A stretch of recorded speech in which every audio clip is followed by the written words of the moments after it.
if you're gonna do animation, make it worth doing it as an animation. Like, I always tell people, if we could make a film of this, just do that. I mean, I was like, I don't really understand when they make it look so realistic that I could just hire somebody to do it, I don't know. I'm always intrigued by that question of like what medium does this need to be in? Should this be in? Like why? Yeah, like you're saying, like why was this animated project animated when it just strictly looks like they're attempting to do live action? I'm Kale from Cinestruct, And I'm Alexander Bergman.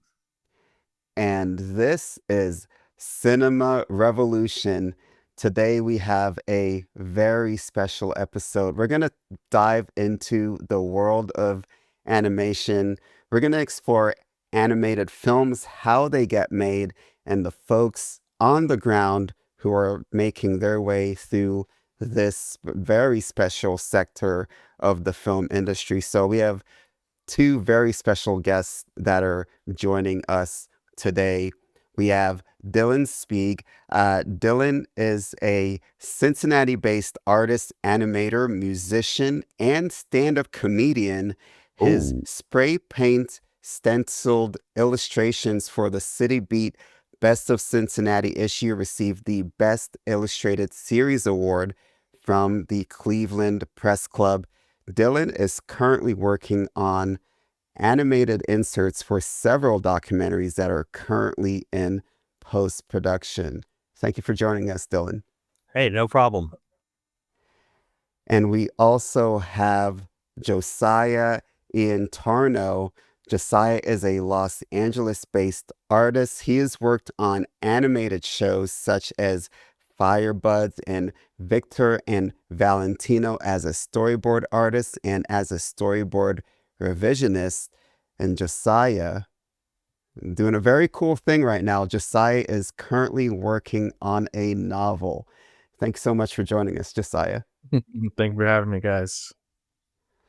All right, we've got a lot to dive into today, and I'll have to be honest. I know nothing about animation production, zero. So I'm gonna have to do some learning.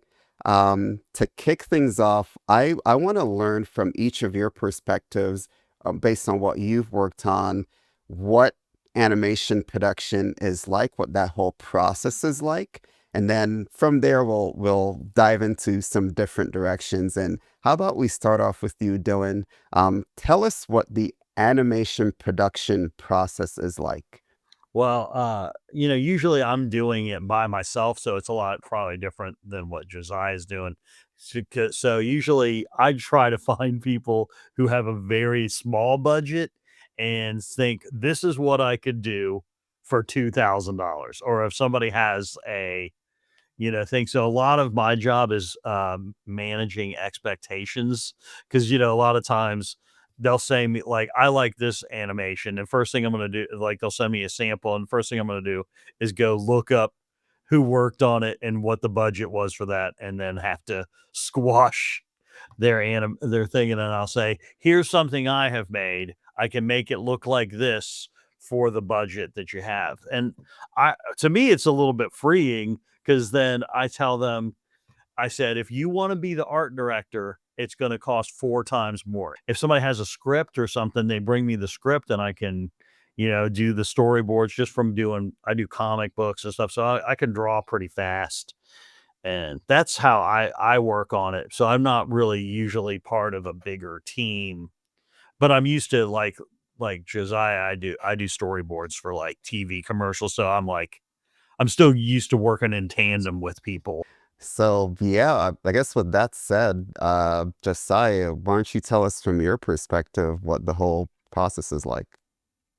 Yeah, I do have a lot to learn from someone like you too, Dylan. I've worked specifically within the studio system. So I worked at Disney, Cartoon Network, in their like TV departments. Feature is another thing. I do have some knowledge of like what happens in there, but TV, from what I've gathered, the studio they'll decide to work on a legacy project, which is typically a project that has characters that they've already own, IPs that they already own, and directors and showrunners will pitch ideas of legacy projects, but then they'll also be pitched ideas of just brand new things. And so the they have a development department that works on the ones that they think they want to make, and there are a ton of projects that just live in sort of that development space for years and years and years.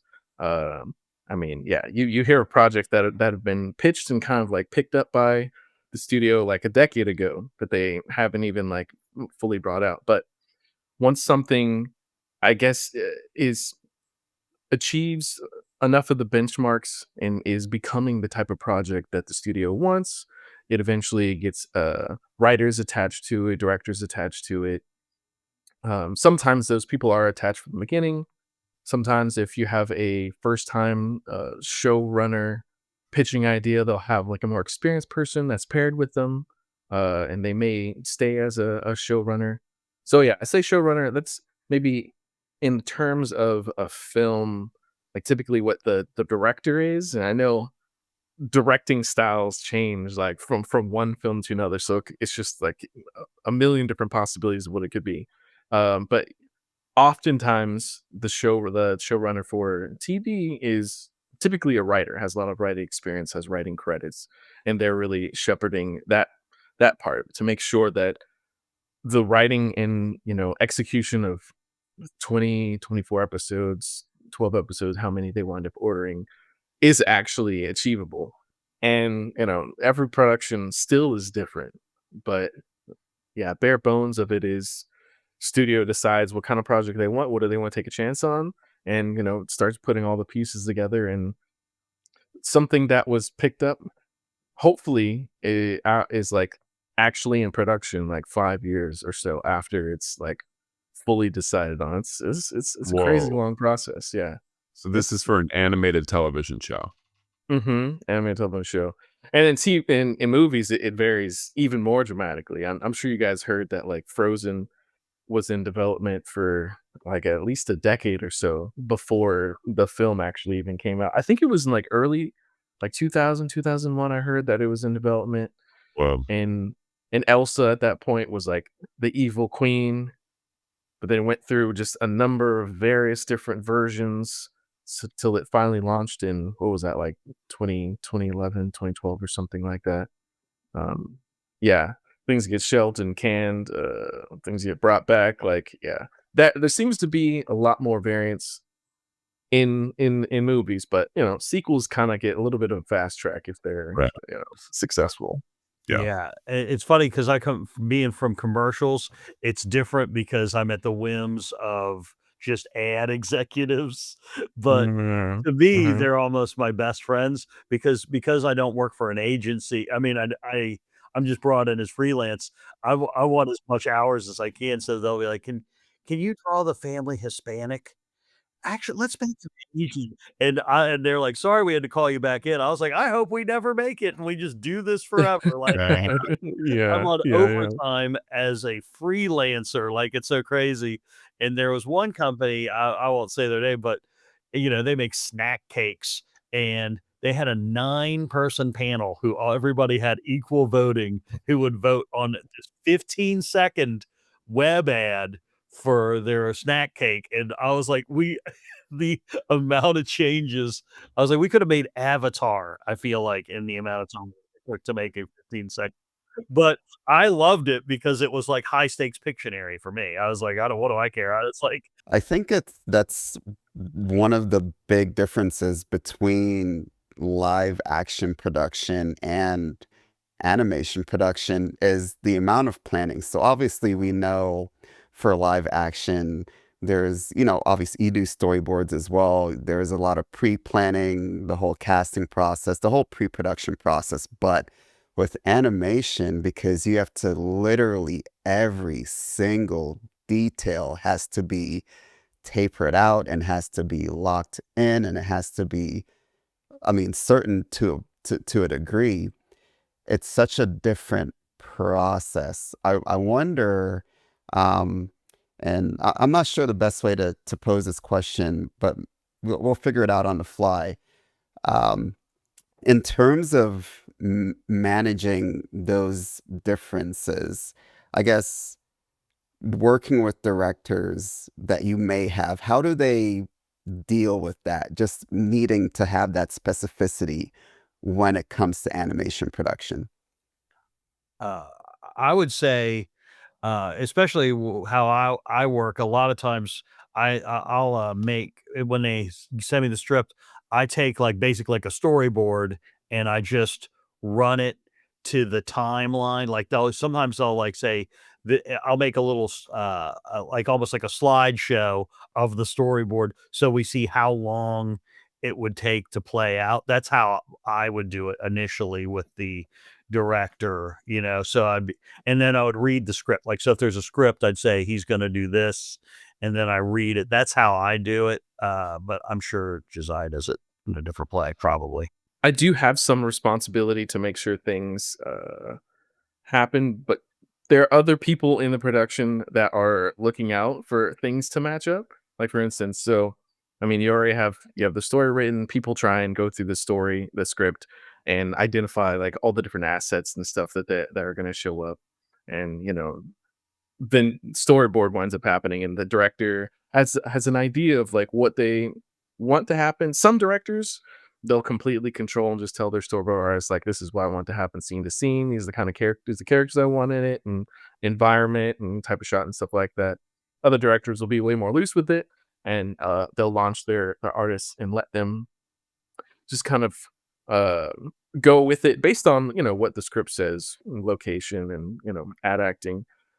I think at the very beginning of a project, the directors typically will have a kind of a Bible of sorts, for the characters, for the expectations of what the show is, what type of shots and what type of acting, what type of feel should happen overall.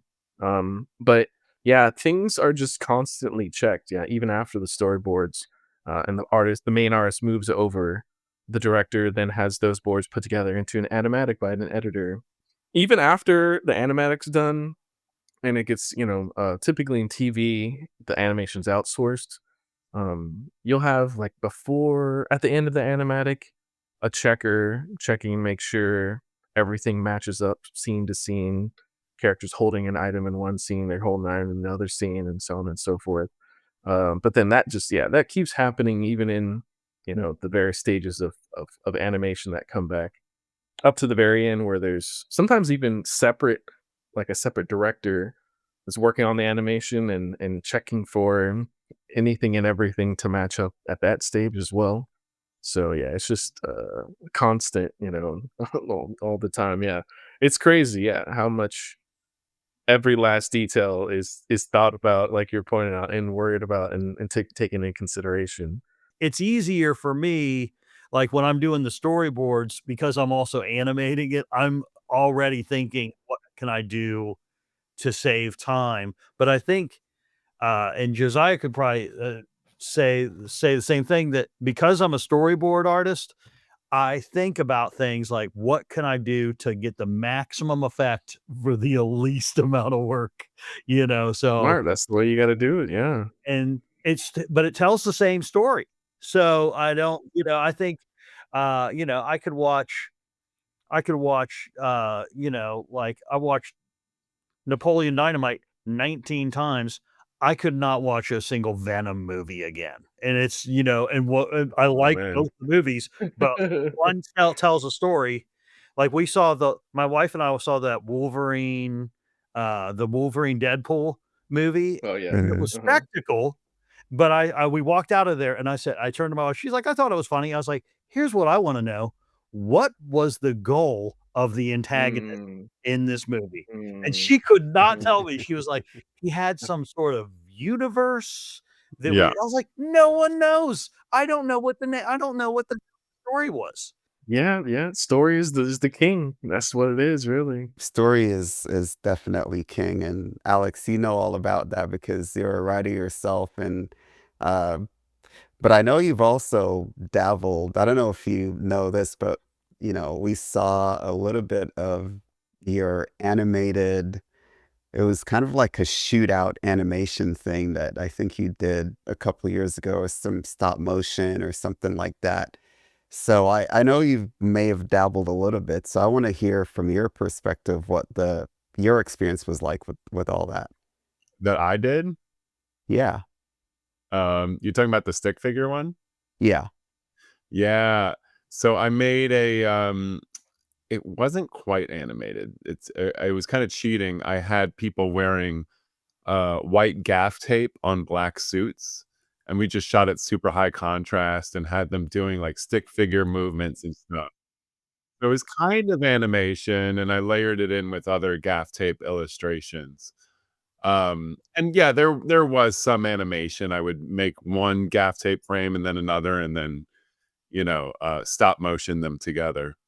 But it was very time consuming, obviously, but I mean the results out of it are otherworldly. I mean, it's still one of the best things I ever done, and it cost me $50. Like, so, my heart, I'm not gonna do it again, but I love what y'all guys do. I've been doing a thing where if somebody does a documentary on something and they don't have the footage, I then animate the footage, I love it. I Okay. animate something while they talk over it, which is great because then I don't have to do I mean, dialogue just takes a How do you long time. how do you do that? Yeah, so they give me the script and then I'll watch it and they usually set there's like a black space and it says animation. And then they talk it over and then I storyboard, this is what I see it happening. And I said, it's basically gonna look like a hand-drawn Scooby-Doo episode or something like that. It's gonna be limited animation. And I usually try to figure out what if like somebody go lift it to the phone, and if another illustrator, I mean, or animator looks at it, they're like, oh, there's a lot of tweening, or a lot of little cheap tricks and stuff like that. But I'm just going to try to make it as impactful as I can. And the last time I did it, they said I only did like 3 inserts, and they said, well, we showed it to them and they loved your cartoon the best part. So then I got like a lot more work. So I'm always like trying to kind of make Oh, it. great. Yeah, because you got to like really kill it. And I was like, they're gonna love this part. I knew that people would respond to it. And I'm also a big believer in if you're gonna do animation, make it worth doing it as an animation. Like I always tell people, if we could make a film of this, just do that. I mean, I was like, I don't really understand when they make it look so realistic that I could just hire somebody to do it. I don't know. Uh, I'm sure that you guys agree with that. I mean, Yeah, so yeah. I'm always intrigued by that question of like what medium does this need to be in? Should this be in? Like why? Yeah, like you're saying, like why was this animated project animated when it just strictly looks like they're attempting to do live action? yeah. I mean, I mean, even to your T-shirt, when I found out they're doing a live action Lion King, I No, was like, "Who didn't like Lion King?" They're like, "We got to get it right this time." I mean, it was. I No, would rather we need watch. more money is why they did that. Yeah, but I mean, It's I'd Lion rather King, watch let's just that. do it again. They Yeah, printed hmm $1 billion when they did that. That's the only reason they did that. yeah, because I mean, yeah, I'd rather yeah. watch that footage of that battle at Kruger, where remember where they had that wildebeest that got attacked by the lions and then got attacked by the alligators. That's way more interesting to me than a new live action Lion King. I was like, you know, because the handheld camera actually lends itself to that story. Yeah, I see the desire though of like our technology has advanced so much where we can actually make things look photoreal. So like I understand like how something like it can come about, but the key questions of like what made this project as special as it was, like are we actually capturing that? Are we like superseding it or ignoring it? And so story, yeah, I mean they copied the story, so they have that on their side at least, but the actual like life and excitement that comes from animation is what they removed from the project. Well, that's why Yeah. animated erotic comic books are still a thing because they said that people the brain likes filling in the gaps in Mhm. illustration. So that's why. Mhm. And I was like, Pun nice. intended. Yeah, I was like, okay, start Uh-huh. doing that. But Yeah, I thought that Mm, was interesting. That I think that your brain likes to like solve the riddle itself. Like it's kind of like when you watch when I was I remember remembering that Scarface had a guy get his head chainsawed and then I've watched it again Right. recently, and I was like, they don't even show him get the head. It's just you just see his Yeah. reaction and the blood on it. I mhm, was like, it's almost better that I see that in yeah, my mind because I would have told everybody that they chainsawed a guy's head in half, and they Yeah. actually didn't. mhm, And I was like, Yeah. mhm, I didn't even think about that. I kind of want to pull on that thread a little bit more in terms of kind of that filling in the space, but also this need to move towards this heavy CGI, heavily photorealistic way of producing, you know, this kind of film and these kind of works. And I wonder what your perspective is from the people that are part of it. I don't know if you guys have worked on stuff where it's like a high production CGI type thing. Like, how is that different from what you've worked on in the past in terms of it? I know you have a lot of experience with like 2D animation, but in that kind of like very, very high quality, Pixar or something like The Lion King where it's like trying to be photorealistic. What is that like? How is that different from what you typically work on?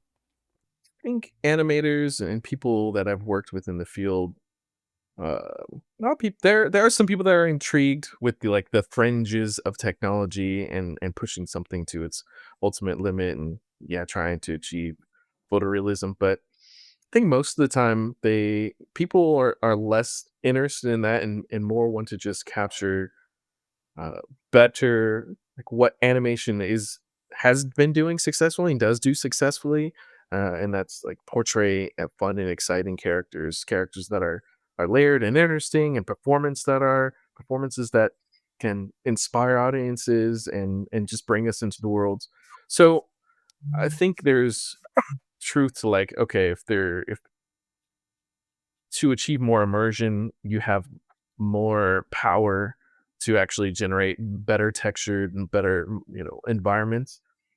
I think that happens more often where, you they'll want to just trying to use the technology intelligently to achieve the immersion as best as possible. Uh-huh. So, but then there's still choices, and art directors have the position to make that choice of like, okay, well, I have a princess show that we're working on. Do I want the castle to look absolutely photorealistic? Do I want the bricks to be absolutely photorealistic with the lighting and textures to be, what we'd imagine if we went to a castle in Germany? Or do I want to actually have a different type of artistic style? And so you have the technology working for you in a different way. It's not just render time is spent to create something that looks like something we'd see out the window. They're using the power of their, computing to in a different area, whether it be other special effects or, you know, um, maybe they decide that, their production, they don't really care about pushing to the absolute edges and like, spending, millions of dollars to render a frame across like 11 hours or something.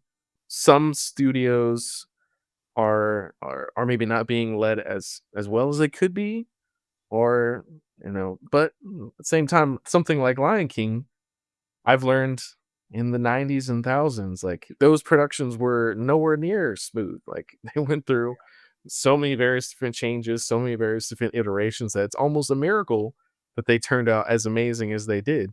They were making they wanted dailies for The Lion King because remember they had just started doing animation again. And they're like, "So can we do dailies?" And they're like, "Yeah, he's going like this." Like, Yeah, yeah, yeah, yeah. Uh-huh. like that's That's nuts. crazy. So let's talk about the elephant in the room. Let's talk about AI. Mm. How has it affected things? Do you think it's going to lead a push toward more photorealism, or is it going to make traditional animation easier? let's just start unpacking the whole deal. I mean, if it's gonna save me, some time, I I guess I can see right now. I can still tell if something's AI. It has a look, and I can tell, But it's getting better. But like I go, you can always look at the fingers are weird, and it doesn't really do walking. It doesn't really understand walking. Like so, when AI first came out, I don't know if Josiah ran into this. I lost a lot of work because everybody's like, "Oh, we can just do AI because you can take the script and feed it into there." But I For knew they'd come back. storyboards or Yeah, the animation? storyboard, they had like a storyboard function where they said, "We can put the storyboard in and it'll shove it out." And I remember at the Adobe Express meeting, the guy next to me was like, "Nice knowing you." And I was like, "No, that's what I do." But then I thought to myself, I was like, directors are very specific. And if you need specific things, AI is not that great. If you're looking, it's like they say, if you're looking for anything, you'll always find something. But if you're looking for something, you won't find anything. And I think that the computers, I mean, I use it for like if I need a background to something and I'm like bricks or something like that, and I need to just draw something that's going to be time consuming, but it's never because I have to be faster than somebody, but for animation, I don't really use it, but I wouldn't be against it. I feel like it it's just it's like any sort of app where what people the first guy who uses it, everybody's gonna think it looks really neat, and then everybody's project's gonna look exactly the same, because it's always just kinda blending it together, but Josiah might have a different opinion on it. Man, yeah, it's definitely started that way. It's is developing pretty quickly, to the point where some of those problems are going away faster than we have expected. Or Yeah, I have a friend that was showing me that what was that? Expected or hoped. yeah. Or hoped, It's indeed. advancing a little too quickly. Yeah. Yeah, I mean, I guess first of all, off the bat, I do also see it as a tool, and I think it Yeah. will wind up being a tool. Um, that said, yeah, there are going to be executives that figure they know better and think that they can cut out experienced people from a process or a pipeline and just do it better. They're going to find out that that's not the case. Um, maybe in 10 years, 5 years, and hopefully not, you know, five, but maybe at that point they will be able to the process will be so figured out that I don't know. I saw a friend working on AI. He's even using cloud servers to like render things and rent out, high powered GPUs. They can do some intense and crazy things. It seemed to be at one point you would put in a prompt and you couldn't control most of like what it comes up with. Now they're getting to the point where they can more detailed put in environments. You can even like bring in could like design a character and tell the computer to bring in that character into the scene. You can it's getting more and more capable at doing things specifically. It reminded me a little bit of like CG animation where you have your models, your character models, your environment models, your assets, and so it's getting to the point where it is able to just pull assets and be consistent. Um that said, like I still notice that it takes like an intense amount of time in focus because you even if you tell it to like create the Batmobile and you have the Batmobile, like there's everything in the world that you still need to decide on. Like it's gonna pick and choose like what your camera angle is gonna be, what kind of like lens and stuff. I mean, you can detail as much as you can, but there's still always gonna be seems to be always like dozens, if not hundreds of things that you're gonna want to change. And I don't know, there is time saved, but almost feels like there's time lost to some degree as well. Cause now you're just like, well, I don't animate anymore. I don't draw anymore. I'm simply just like rendering something, seeing if it's right, figuring out what's wrong, writing a prompt for it to change it so it renders it again. And which will get faster and faster. But yeah, it's, I would personally rather just, I mean, I love storyboarding 'cause I don't have to go, like, straight into a finished thing.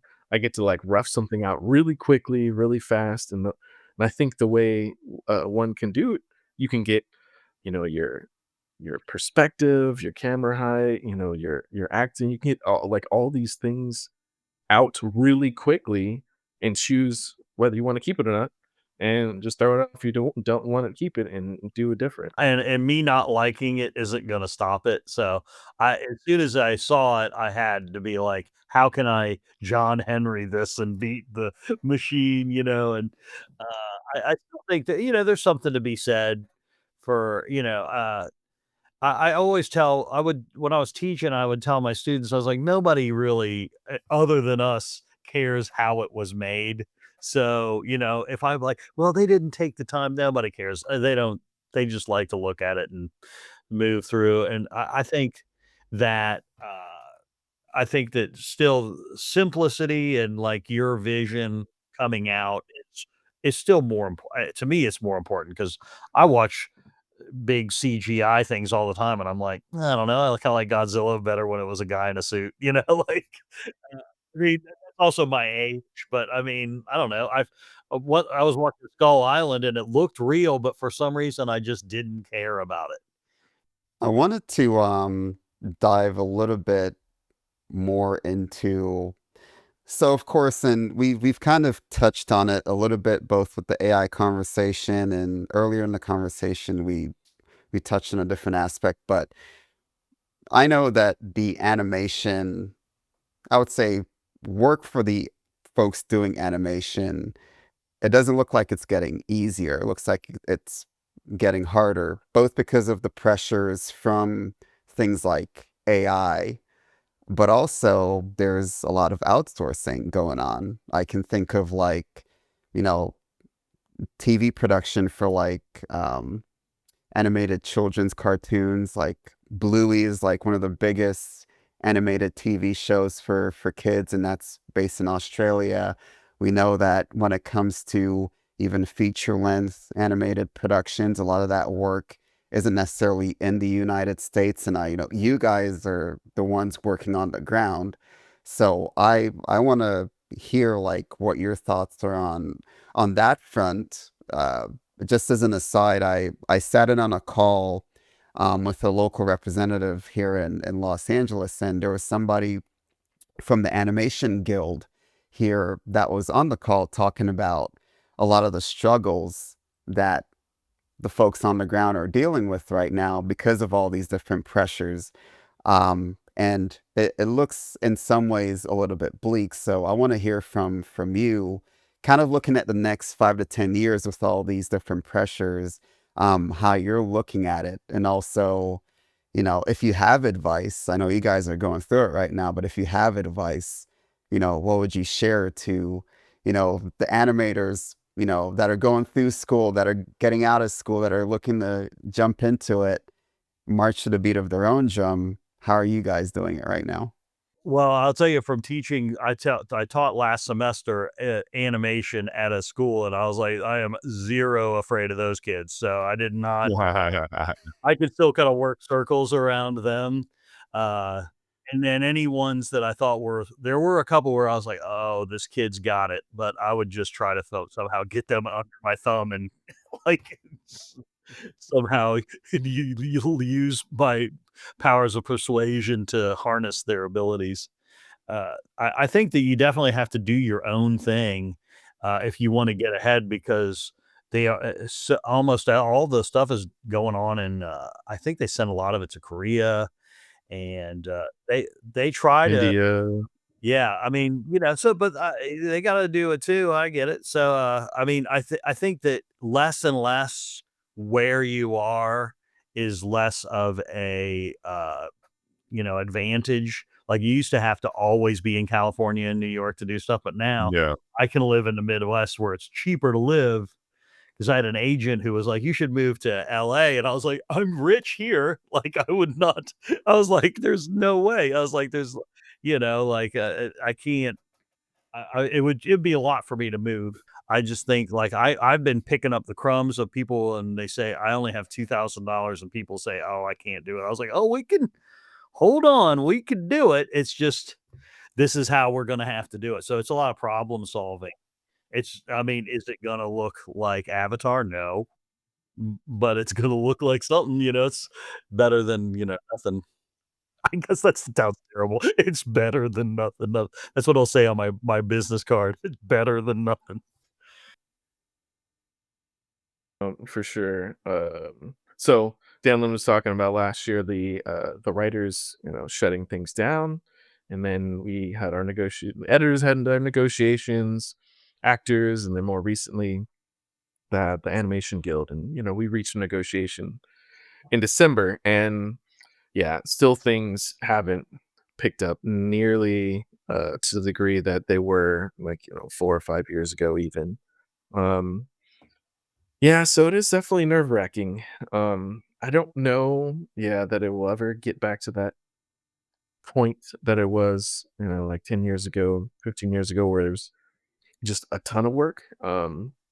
Yeah, I mean, so for TV animation, I think most of the time animation itself's been outsourced, especially Disney. Like even from the beginning, like DuckTales and Tailspin and those different shows, I believe were like outsourced to Japan and Korea.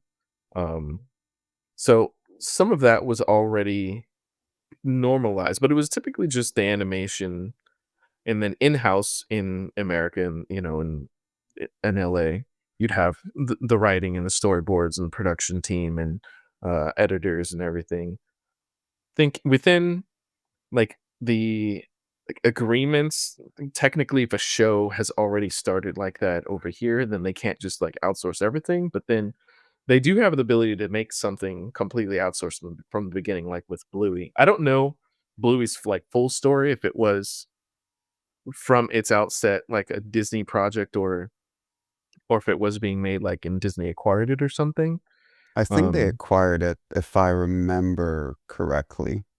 I think, I'm not hmm, sure. yeah. But the success of those shows, I think, is encouraging the studios to try and like pursue that more.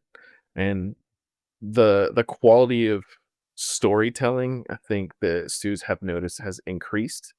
Like at one point, they studios wouldn't want the story to be outsourced because they felt like it just wasn't going to be done as well other places. But Bluey's, one of the projects showing that's not necessarily the case anymore.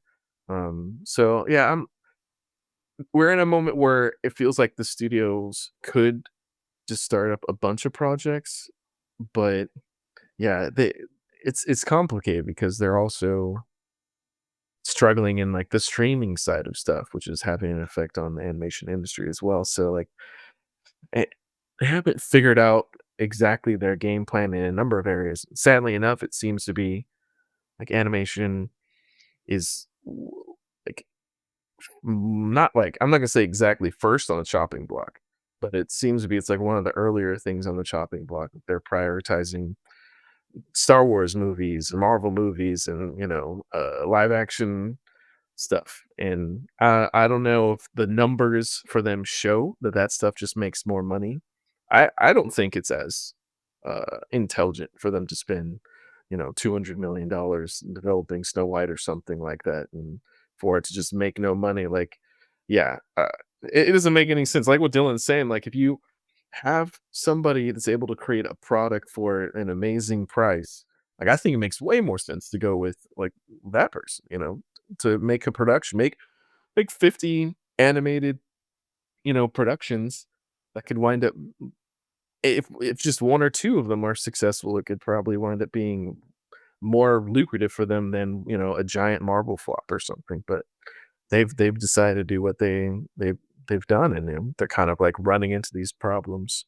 I think they got too big because I was working on a project and they told me that the colorist for the thing, he's like, well, he charges $3,500 an hour or something. And I was like, tell me that that's wrong because I am not going to be able to go to sleep tonight knowing that slider guy is getting 3,000. I was like, if I find out that the guy who color corrected this made more money than I did animating it, I will go to his house and murder him. I was like, there's just no way.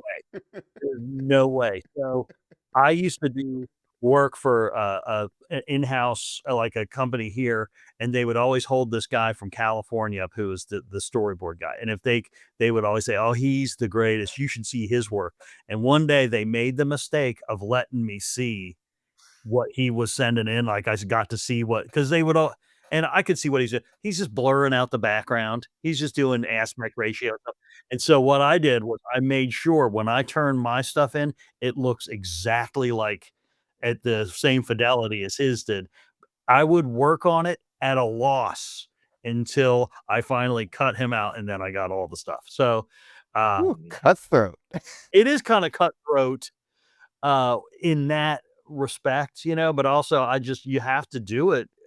I mean, because if somebody else is gonna try to do it too. I just think you just try to have to be the best version of yourself that you can be. I think that, and I like working with people. So like, I'm just gonna but I wanna be the guy who works with them, not that guy. And so I think that we're bloated because I told my wife, I said, "Watch the dumbest, most terrible animation you've ever seen. Watch the Pete Davidson Marmaduke or whatever, just the worst cartoon you can possibly imagine." And if you watch the end of it, still like 1,000 people worked on it. It's like something when you see those credits come up and you're like, "This many grown people came together to work on something, and this is the best thing they."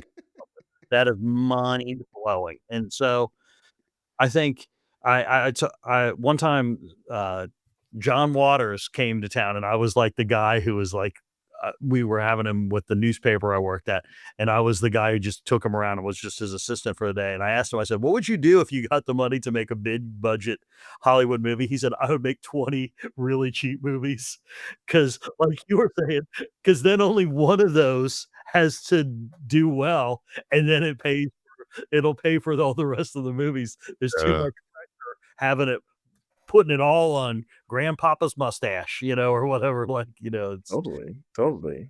You would mention you weren't a fan of the latest Godzilla, but I did like that one.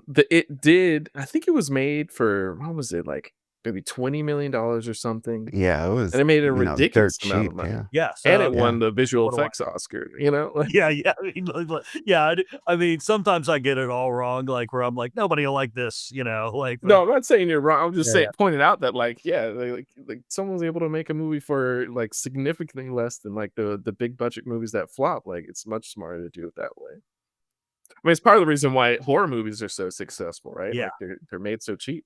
Yeah. And they're all the best movies ever. I think also, did you The Raid, I saw The Raid the same Yeah. week The Raid Redemption the same week that the first Avengers movie came out, and I was like, "Who's going to see that PG movie?" I thought The Raid Redemption was the best action movie I'd ever seen in my life, and I'd never seen a movie shot like that. The cinematography was great. I watched it again today.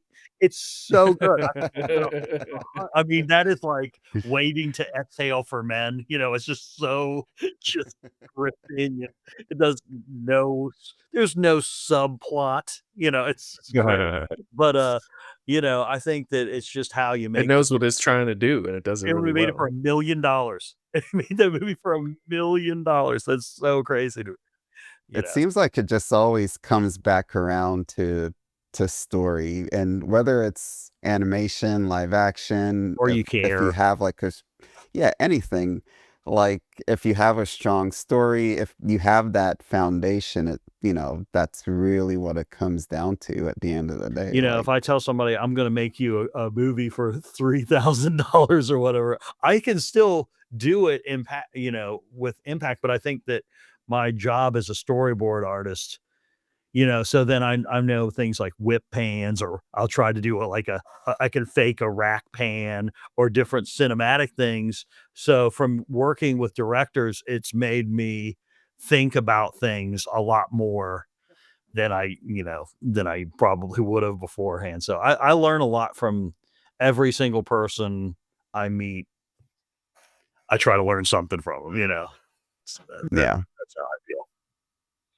Yeah, I do still think story is like you're saying is the most important thing. I think you can do something that's choose for like what's most important in your story, and if you do that really well, that can be very very compelling too.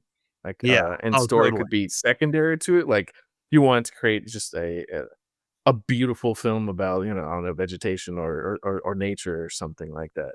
Like, as I feel as if as long as like what you were saying, Dylan, but your passion coming through the project, if you're passionate about some specific element and you do that very, very well, even stories like minimal, uh, then I think that thing could be like done to be amazing. What did y'all think about Flow? It won the best picture and they cut it on or they made it on Blender. The guy made it in I mean, they still had a big team, but, much lower budget than the type of stuff that got made in the past. My daughter and I watched it, and I thought it was great. I thought it was great that they didn't have dialogue too, because as soon as I saw that, I was like, I met the guy once who does Wallace and Gromit, and he said the reason that Wallace is always drinking coffee or reading the paper is he said he will do whatever it takes to not have dialogue Animate that. because that's what it Yeah, takes. that's so smart. And even they have like the things now that will do auto dialogue for you, but I still feel it looks a little wonky Mhm. at my budget. It's still Yeah. like sometimes we're like, "You think it matched up very good?" I was like, "It's what it's gonna look like," you know? So it's like I thought that was genius to not have no dialogue was genius.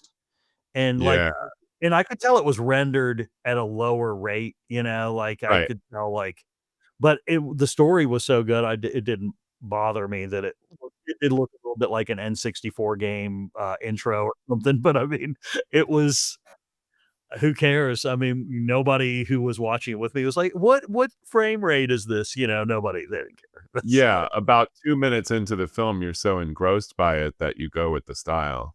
and, like, I can listen to blues albums from the 1920s, and once I kinda am listening to it, my brain EQs it, like, once I'm into it, like, okay, I don't hear the, like, hisses and pops and the lo-fi-ness of it because you kinda get into it, so I felt like that's how it was for me with I mean, the cat looked a little shiny to me at first, but then I was like, "Oh, it was a cat, I thought it was pretty good." I love It was yeah, it was my favorite animated film last year. I definitely really like Wild Robot and a couple of the others too, but yeah, Flow felt like the team was like the most passionate about that film. Yeah, you can admittedly you can't always pick up like how much passion a team has, for a project based on the end product. Hopefully you can though, and that one I felt like you really did. And it reminds me of the team Blue, I think was it Blue, not Bluebird. So a couple years ago, I like video games as well. A couple years ago, there's a game called It Takes Two that wound up winning, and then last year, Baldur's Gate 3 wound up winning the video game awards. And what's important about both of those teams is that the creatives that were leading it, they were just constantly telling the executives like no to like making a multiplayer, putting in loot boxes, like just making it money focused. They're like, no, no, no. We want to create a project that we are absolutely passionate about. Like everybody on our team wants to show up, wants to bring everything they have to this project. And we know if we do that, it's going to come across to the audience and the people that are actually experiencing it. And Flow is one of those movies that feels, exactly like that. I follow that guy on Threads, and the director, and he puts up little videos from him doing it in Blender, and you just see the app working, and it's like, wow, this guy was just hands on. Um, it's pretty amazing what they pulled it. together. Yeah, and I'm so passionate about things that it's weird, like, I was talking to a class, and I was like, "It's like that animated segment in Kill Bill," and nobody in the class had seen that, and I was like, "Hold on." I stopped the class and pulled it up, and then halfway through it, I was like, "This might be wildly inappropriate for me to show," in a like, I didn't even think about, like, this could be extremely offensive as hell, like, murder and all this, and, but I was like to me, the movie Kill Bill is a movie that's wrapped around this 5 minute segment. I mean, like, to me, I just love because it looks so good. And like, I was like, that's the whole movie to me. But I feel like if you're passionate about I mean, although sometimes you're passionate about it and the audiences don't pick up on it. So until years later, and then you're like, who didn't like this? Like, that's so crazy to me, so 'cause there's movies that were flops and you find out it was a flop and you're like, "Really? I did not." Mm. So you're like, "Who didn't like that? I loved it." So, it's I can never tell. Yeah, the passion of a project coming through does remind me a little bit of something I wanted to say earlier about AI, which is famously, back when photography was coming on up, painters were concerned about it, and then that gave birth to like impressionism and other stuff. But I feel like that's potentially going to happen as well with AI. Like these amazing, passionate projects are going to wind up coming through, and there's going to be a like a people are going to see the hand of the humans behind the projects, and and be excited about them.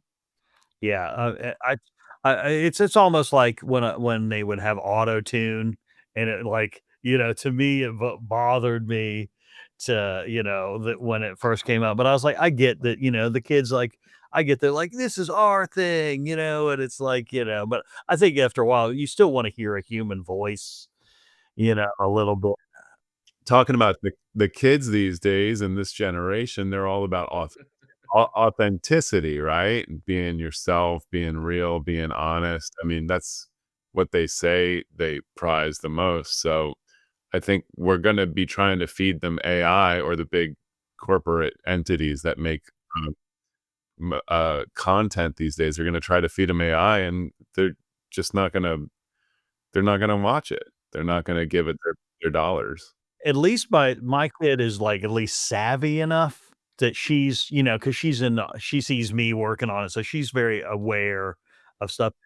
It's more the older generation that I see, the same people who 10 years ago said this was Photoshop now say it's AI. So and I was like, "I don't think you know what," but then I see them posting all the time that are AI, where I was like, "That's not a real picture, don't think that." And, so usually I'm like, I'm less offended by the message and more by the poor Photoshop quality of this fake picture, so I think that the kids, at least they're aware of it, they're coming up and they're like, oh, that's probably like this. I feel like people my mom's age, like, did you see that? And it'll be like a deep fake or something. And she's like, think that's real. So I don't know. I mean, I don't know who I'm more worried for. This is really cool. I certainly learned a lot. Like I said at the beginning, this is not my world. So I really enjoyed learning just even how the both of you think about approaching your medium and how you think about it. It's actually very different from live action. So Oh, yeah. I really, really appreciate just getting to learn all about that stuff. Um, Before we sign off, we want to know where people can find you. So, Dylan, where can people find you? And what are you working on right now? I'm on Instagram, it's probably the best place. And then I also have my pull profiles on that Cargo Collective. You can find me at Dylan Speeg at Cargo Collective. And I'm working on doing animated when people tell their stories about a eating disorder right now. So it's some syndrome called ARFID where people have a food phobia, like they're afraid of food. And so when they tell it, I kinda draw the thing and then kinda do a moving. So it's kinda fun because, I get just do, 30-second bites, and that's where, you can find work, but I would definitely tell anybody out there who's looking, always, look for your own path, because I do a comic book that's about sewage, about sewer workers, and we used to go to Comic Cons all the time, but then we went to a waste management convention, with Roto-Rooter and Portalette was there, and we sold 6 times the amount of comic books because now we're the only comic book. But, it's Oh, that out of the box thinking. So I was like, "Screw Comic Cons," because there's 9,000 comic books, or you could be Yeah, the it's a lot. only one, So I think that it's looking outside of just a specific genre. But I'm freelance, but I also do dog and cat portraits. Here's my other thing. If you can draw, you can always do pet portraits. It's always a slam dunk. People always Nah. mm. uh, that That's my final thing is learn how to draw dogs and cats, make the eyes a little bit bigger. Everybody will love it. That's such a good Mhm. point. It's good Mhm. business. Seriously. I've done some. I do oil painting, and I've done some pet portraits of my own chicken that died, and my friend's cat, and you get the best audience. They all love it. And also the cat doesn't care. The cat doesn't think it looks fat in the picture. No, I had these silky chickens. They're the fluffy ones, and Oh, look yeah. just like That's awesome. Yeah. I That's did really that right good. before she died. I love that like pompadour it's got. Oh, yeah. Very. I mean, Mhm. she was a beauty. Daphne, I That's miss a her. nice show one. That's a showpiece right there. Mhm. Josiah, what are you working on? Where can people find you? Yeah, so yeah, I mean, I've got my website. I think it's Iantorno Story Artist. I have some. You can reach me through that. Otherwise, I do a podcast with my best friend talking about movies. We're not amazingly consistent, but we've been doing some lives every now and then. That's Super Cinema Bros on YouTube.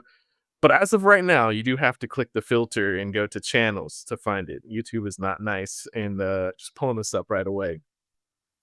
Other than that, yeah, it's gonna be wild, but I am working on my own IP, which hopefully one day will become something. That's kind of where I'm pouring my energy into at the moment. Otherwise, I am available for freelance board work. Yeah, if you need somebody to maybe make that come to life, maybe me and Josiah will hook up and we'll make one together and Mm, crush the that'd be awesome. competition. I love Mm-hmm. it. I gotta That'd be say, this dope. is such a crazy industry. There's so much we have to go through, but consistently, what I've seen is you animation folk, you just have such high spirits, even though stuff is outsourced.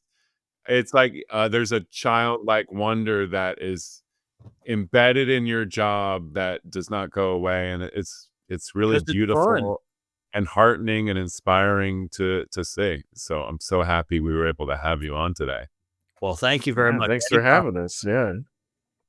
Yeah, so just to wrap up, you can find more episodes of Cinema Revolution on YouTube at Cinema Saloon. You can follow us on Apple Podcast and on Spotify at Cinema Saloon. And you just heard such a wonderful conversation from some really talented folks that work in animation. What are you gonna do? Are you gonna step up to the plate like Josiah and Dylan have? We want to hear about what you're doing. So please like, follow, and subscribe. Drop us a comment, and we'll see you on the next one. We'll keep going with the revolution.